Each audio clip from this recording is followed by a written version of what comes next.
Sheboygan's Rock Station 106.5 The Buzz. On the phone, Joe HOEKSTRA of TRANS-SIBERIAN Orchestra. Of course, Ghosts of Christmas Eve, the best of TSO and more, coming to the Resch Center in Green Bay this Thursday, 2:30 and 7:30. Tickets are still available. All right, Joel, so how's rehearsals been going and stuff? You guys ready to go? Yeah, amazing.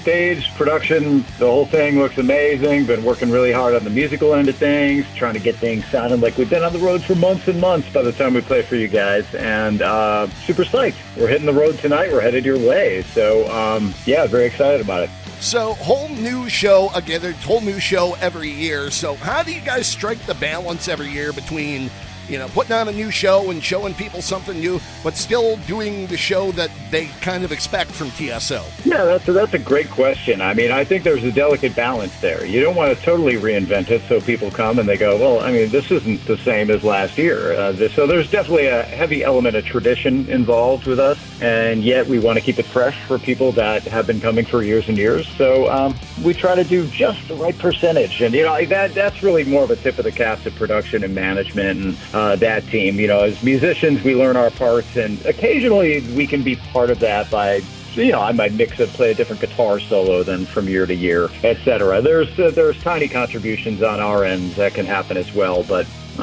really the credit goes to them for that. Well, and it's a long haul for a tour, and I get it. You guys got to, kind of strike while the iron is hot in the holiday season here, but 106 concerts, 64 cities in 48 days. Boy, is that daunting or exciting when you look at that? Both. I mean, I'm definitely grateful to be a part of it. I call it the Marines of rock.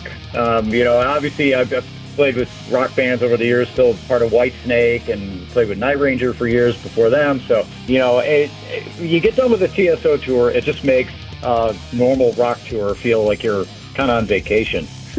When you do 3 or 4 shows a week or something like that, you're doing a 75 to 90-minute set, and you go, that's it. Oh, my gosh, okay. So there's no second show today. There's no signing line, etc. So, it's hard work, but it's a labor of love, no question. And I'm so grateful to be a part of this team. It's really probably the single best decision I made in my musical career was to hop on board with this. And it's just been very rewarding. It's really my holiday tradition. The only difference between people that have made us their tradition coming for one day is our tradition really lasts a couple months here, all the way from that start of first rehearsal all the way to the last note of the end of the tour. Talking with Joel HOEKSTRA from TRANS-SIBERIAN Orchestra. Now, you guys also celebrating the 25th anniversary of the Beethoven's Last Night album. So have you had to kind of dig down a little bit and play some deeper cuts, and what goes into that?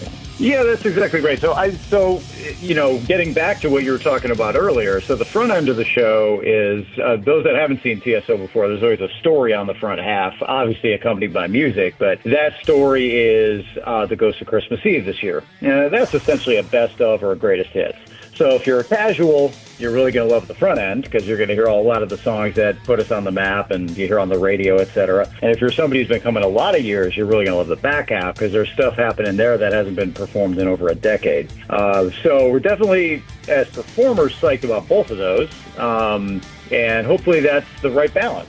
Like you were talking about earlier. So, yeah, the Beethoven's Last Night stuff, people can definitely expect some of that in the back half and some nice surprises. Now, you guys on the road, of course, Green Bay this Thursday. If you missed it in Green Bay, they'll be back in Milwaukee coming up on December the 27th, Fiserv Forum. 2 shows there, too. 2 shows a day. I mean, does the training that you kind of do beforehand, you mentioned it was different from a normal rock tour, but what do you do differently to kind of prepare for that? Well, we rehearsed in an arena here in the Midwest, and we basically, it's essentially empty. It's like management reviewing the show, kind of watching us go through it, but I will put my body through the motions of all the headbanging and all the throwing the shapes, as we call it in the business, like striking all the poses and all that stuff during the rehearsals to get my body ready for it, because otherwise, after the 2 Green Bay shows, I'd probably be in the hospital immediately after afterwards. You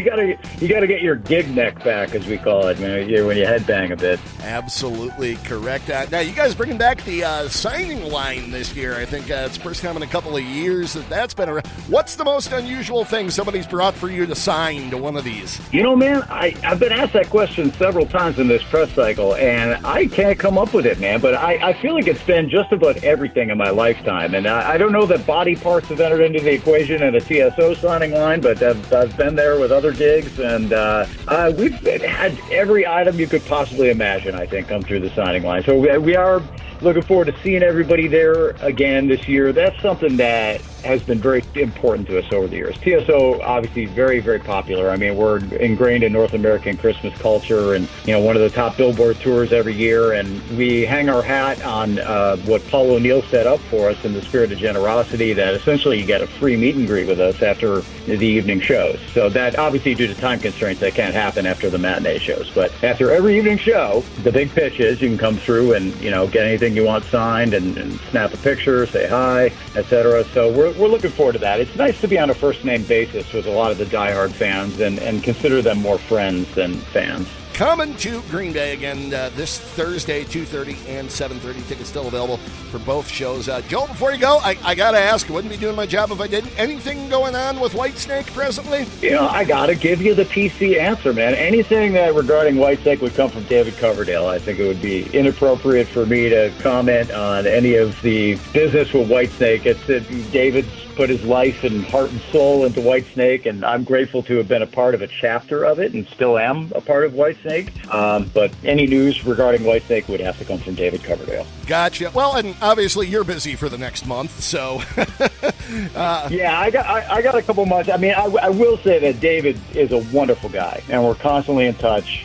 We've got a great relationship. I don't know if you follow him on Twitter or X or whatever you want to call it, but David's very much about the humor. He's just a lot of laughs and a wonderful guy. And, I wish him absolutely nothing but the best. Whatever his decisions are regarding Whitesnake, he's earned the right to do that, Absolutely, positively. All right, you got a long road ahead of you, my friend. 106 shows, 64 cities, 48 days. It is Trans-Siberian Orchestra, and that starts up Thursday in Green Bay. If people want to find out more about what you've got going on, Joel, where do they go to?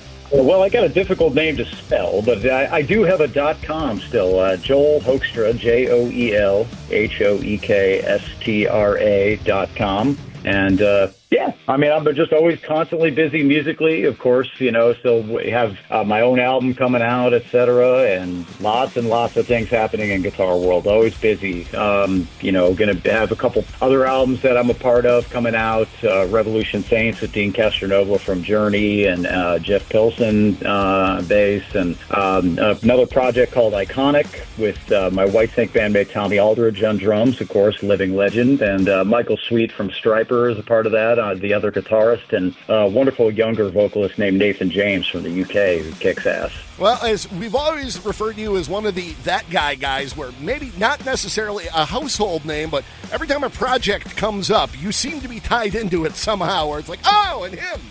I kind of came from the southwest suburbs of Chicago, man. Not so well-to-do family, poor, and none of this was really supposed to happen for me, man. So I feel very grateful to have had all the opportunities I've had. Whitesnake, Night Ranger, obviously played with Cher many times over the years as well, then her guitarist, and Trans-Siberian Orchestra, all the recording projects. I've lived a great life and had a great career, man. It's really been amazing to see where hard work can take you. Joel HOEKSTRA from Trans-Siberian Orchestra. Again, show coming up Thursday afternoon and evening in Green Bay, then back again in Milwaukee, December the 27th. Joel, have a great day. Hey, man, thanks so much for taking the time out and helping us out, get the word out. We couldn't do this without you. Thank you. And there we go, Joe HOEKSTRA from Trans-Siberian Orchestra. Once again, those tickets on sale, Ticketstar.com for the Green Bay show, Ticketmaster.com for the Milwaukee show coming up at the end of December. Details on both